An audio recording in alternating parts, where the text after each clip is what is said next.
Die Community der Zukunft beginnt jetzt. Serie in 4 Videos.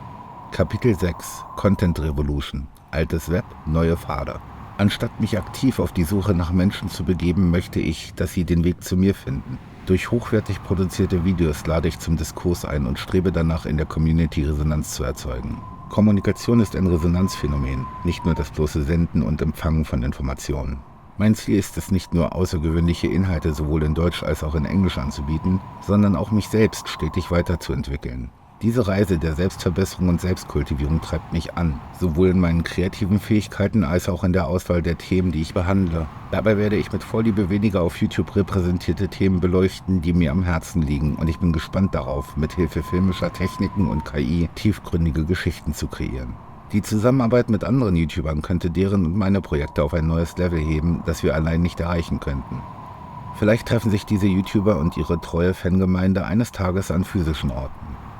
Erinnere dich an das erste Kapitel, in dem ich über die Macht des Geschichtenerzählens sprach und wie es unsere Gedanken in Einklang bringt. Ich strebe danach, dies durch weiterentwickelte Filmtechniken zu realisieren. Viele Menschen mit dieser Ambition träumen davon, irgendwann ein eigenes Studio nur für sich zu besitzen. Ich habe einen größeren Wunsch und stelle mir eine Multifunktionshalle vor, in der YouTuber, ihre Anhänger und diverse Subkulturen sich versammeln. Hier könnten wir den kreativen Spielraum gemeinsam ausbauen. Anstatt mich auf Isolation zu konzentrieren, setze ich auf Kollaboration. Warum sollten Spaß und Produktivität nicht Hand in Hand gehen?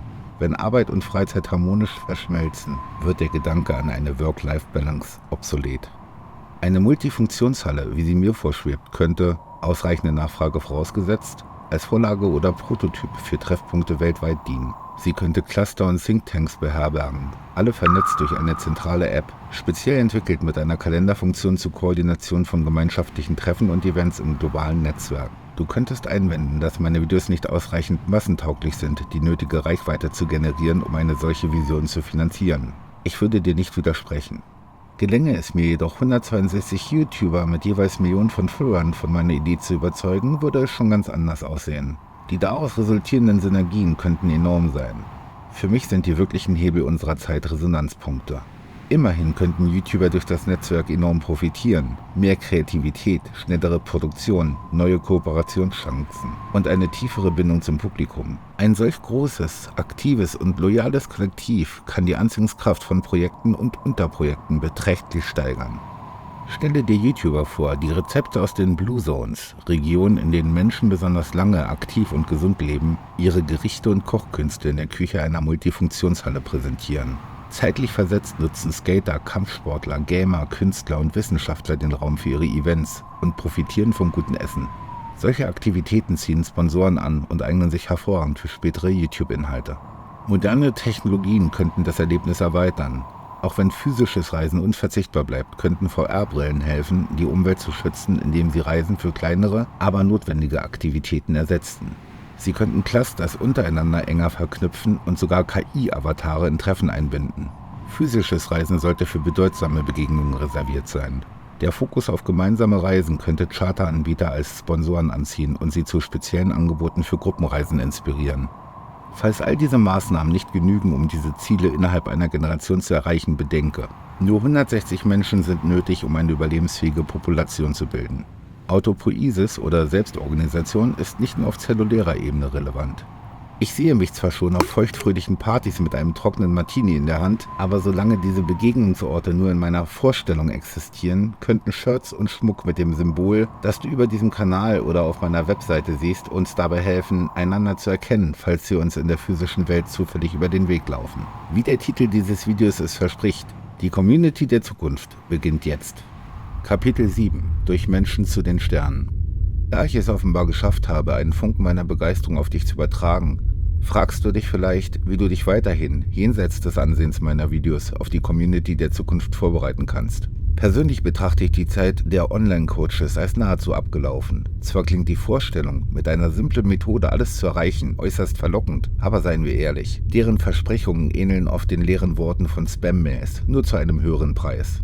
Es geht also weniger um meine Ratschläge oder die von Coaches, als sehr viel mehr um deine Wünsche, Aktivität und Initiative. Ich kenne deine individuelle Geschichte und die Lebensumstände, in denen du dich aktuell befindest, nicht. Ein guter Coach könnte dies in persönlichen Sitzungen sicherlich herausfinden. Doch wie viele gute Coaches wollten und könnten ausreichend viel Zeit investieren, dich wirklich zu verstehen? Und selbst wenn sie es täten, wie nachhaltig und erschwinglich ist diese Art von Unterstützung auf lange Sicht? Möglicherweise hast du das Glück, enge Freunde an deiner Seite zu wissen. Sie sind unschätzbar wertvoll und es lohnt sich, sich intensiv mit ihnen auszutauschen. Doch nicht immer stehen sie für tiefe Gespräche und alle Themen zur Verfügung. Und leider halten auch nicht alle Freundschaften ewig. Wir alle brauchen manchmal Alternativen. Mit Zugang zum Internet hast du schon jetzt Zugriff auf fortschrittliche KI-Systeme. Wer sich in eine Gemeinschaft mit Zukunft wünscht, sollte äquivalente Fähigkeiten aufweisen, bereit sein, tief in sich und andere hineinzuhören und wenn nötig, sich unmissverständlich auszudrücken. Eine Möglichkeit, dies zu lernen, besteht darin, ein KI-geführtes Tagebuch zu beginnen. Diese Chance, sich selbst und andere mit einem derartigen Hilfsmittel zu analysieren, ist beispiellos in unserer Geschichte. Ein Privileg, das du nutzen solltest. Vertiefe deine Erfahrungen, indem du gezielte Themen deines Interesses mit der KI besprichst. Bald wirst du, wie ich einst, bemerken, wie die unterschiedlichen Bereiche deines Gehirns lebhafter interagieren. Es ist unglaublich befriedigend, den Flow-Zustand zu erreichen, jene meditative Phase, in der wir alle völlig in unsere Aktivität aufgehen. Eine noch intensivere Methode, zusätzlich zur ersten, bezieht sich auf das aktive Schaffen innerhalb existierender Netzwerke, insbesondere auf Plattformen wie YouTube. Im Gegensatz zu anderen sozialen Medien, die auf kurze Inhalte oder begrenzte Schriftzeichen beschränkt sind, ermöglichen YouTube und ähnliche Netzwerke eine größere Tiefe und Komplexität in der Kommunikation. Während Blogs inhaltliche Tiefe bieten können, halten sich auditive und visuelle Stilmittel in Grenzen, selbst wenn sie mit multimedialen Inhalten angereichert werden. Ein Foto zeigt nur eine Momentaufnahme. In den meisten Fällen jedoch beschreiben Texte mehr als nur einen Moment. Alternativ könntest du ein Video in deinen Blog laden, das vielleicht Musik und/oder Geräusche enthält, aber es wäre nur etwas, worauf du innerhalb deines Bloggens Bezug nimmst, anstatt wirklich ein Gesamtwerk zu sein. Ein Video, das für sich alleine steht, ist aufwendiger, aber KI kann dir, weise genutzt, helfen. Betrachte sie als deinen persönlichen Sparring-Partner. Sie kann dich nicht nur dabei unterstützen, deine Gedanken durch Tagebucheinträge für dich klarer werden zu lassen, sondern auch Feedback zu deinen geplanten Videoproduktionen bieten. Obgleich es anspruchsvoll, sogar überfordernd erscheinen mag, bringt das stetige Arbeiten an deinen Grenzen einen unschätzbaren Vorteil. Du entwickelst Intuitionen, die in unserer sich rasch wandelnden Welt von immenser Bedeutung sind.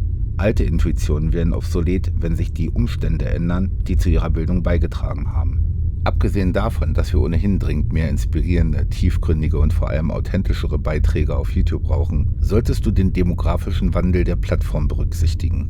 Jugendliche, die in 2005 die ersten Videos auf YouTube sahen, sind heute erwachsen und suchen womöglich nach Inhalten, die ihren hoffentlich reiferen Interessen entsprechen.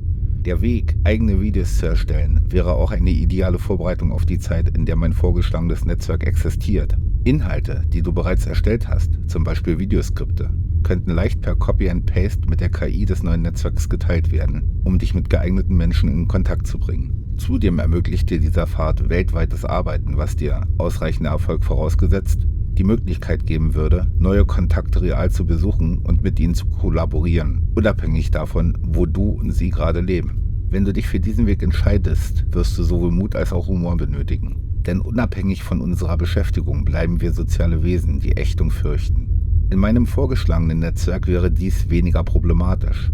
Die KI würde die Inhalte, die du mit ihr teilst, vertraulich behandeln und dennoch in der Lage sein, dir Kontakte zu vermitteln, die für alle Beteiligten fruchtbar wären. Bei den derzeitigen Netzwerken hast du diesen Luxus leider nicht. Eine unbedachte Äußerung kann, je nachdem wie bekannt du bist, schwerwiegende Konsequenzen nach sich ziehen. Von Shitstorms über Hate-Kommentare bis hin zu kriminellen oder existenzbedrohenden Aktivitäten wie Doxing, Hacking, Canceling oder Klagen. Dennoch brauchen wir nicht noch mehr Inhalte, die so glatt sind, dass sie niemanden mehr berühren. Daher würde ich dir dringend raten, in ein KI-gestütztes Tagebuch Kapitel zu schreiben, die sowohl die angepassten als auch die weniger angepassten Seiten deiner Persönlichkeit beleuchten. Diese Auseinandersetzung mit dir selbst kann dich nicht nur schützen, sondern auch ein Schlüssel zur persönlichen Reife sein. Lass dich nicht entmutigen, weder vom letzten Abschnitt noch von Zahlen, die du vielleicht im Zusammenhang mit YouTube hörst. Die Existenz von über 114 Millionen YouTube-Kanälen im Jahr 2024 mag einschüchternd klingen. Doch die Zahl verliert ihren Schrecken, wenn du bedenkst, dass der Großteil dieser Kanäle nicht ein einziges Video enthält. Mit 1000 Abonnenten wärst du schon erfolgreicher als über 90% aller sogenannten YouTube-Creator. Und selbst wenn du alleine nicht die erhoffte Reichweite erzielst, Die intensive Auseinandersetzung mit dir selbst ist der Schlüssel zu ewiger Jugend und Schönheit. Und falls das noch nicht ganz ausreichen sollte, das Netzwerk wird dir in Zukunft offen stehen, um diese hohen Ziele mit deinen Vertrauten zu erreichen. Ob ich in der Lage sein werde, das Netzwerk meiner Vision tatsächlich zusammen mit denen aufzubauen, die mich finden, bleibt abzuwarten. Mein Plan B ist das Teilen meiner Ideen für den Fall, dass jemand anderes schneller darin ist, sie zu realisieren. Denn wie die Geschichte zeigt, kann Fortschritt verlangsamt oder beschleunigt, aber niemals aufgehalten werden. Ich kann die Zeit nicht beeinflussen, aber ich kann mich dafür einsetzen, dass wir weniger Zeit verschwenden. Ich kann die Probleme der Menschheit nicht vereinfachen, aber wenn sich sowohl die Individuen als auch die Rahmenbedingungen, unter denen sie vernetzt sind, verbessern, könnte es ihnen leichter fallen, Lösungen zu finden. Das führt mich zum Motto meiner Vision: Ad astra per homines, durch Menschen zu den Sternen. Vielleicht erwartest du jetzt die obligatorische Zusammenfassung von diesem abschließenden Kapitel mittels ChatGPT. Ich bevorzuge einen glanzvolleren Abschluss, einen Ausblick auf eine mögliche Zukunft. Hierfür präsentierte ich ChatGPT das fiktive Netzwerk Clusters und fütterte es mit allen relevanten Wissensfragmenten, die du bereits aus den vorangegangenen Kapiteln kennst. Anschließend fragte ich, was auf der Startseite eines solchen Netzwerks stehen könnte. Zitat: Stell dir eine Welt vor, in der Technologie nicht nur zur Vernetzung genutzt wird, sondern zum tiefen, qualitativen Verbinden. Eine Welt, in der du nicht unzählige Stunden damit verbringst, dich durch Lärm unzähliger Interaktionen zu kämpfen, sondern sofort Menschen und Gemeinschaften findest, die deine Kreativität in die Höhe schnellen lassen. Wo nicht tausende flüchtige Bekanntschaften zählen, sondern eine handverlesene Gemeinschaft von 162 bis 252 Menschen, mit denen du in Harmonie und Diversität wachsen kannst. Willkommen bei Clusters, ein Ort, der nicht nur unsere Verbindungen, sondern auch unser Wachstum fördert und uns dabei hilft, wertvolle Zeit in unserem Leben zurückzugewinnen. Unsere Plattform ist revolutionär. Sie könnte eine zweite Renaissance auslösen. Mit Hilfe von künstlicher Intelligenz schaffen wir Verbindungen, die wirklich zählen, fördern das Lernen und die persönliche Entwicklung und berücksichtigen dabei die Natur des Menschen. Es ist nicht nur ein soziales Netzwerk, das dich vor aufdringlicher Werbung bewahrt und deine Privatsphäre achtet. Es ist eine Bewegung. Eine Bewegung, die darauf abzielt, die Art und Weise, wie wir miteinander interagieren, wachsen, fühlen und leben, neu zu definieren. In der virtuellen und in unserer physischen Welt. Mach mit uns den ersten Schritt in eine neue Ära. Werde Teil von Clusters.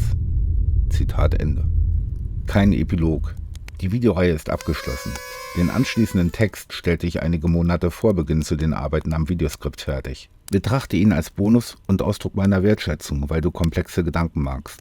Andernfalls wärst du niemals bis hierher vorgedrungen.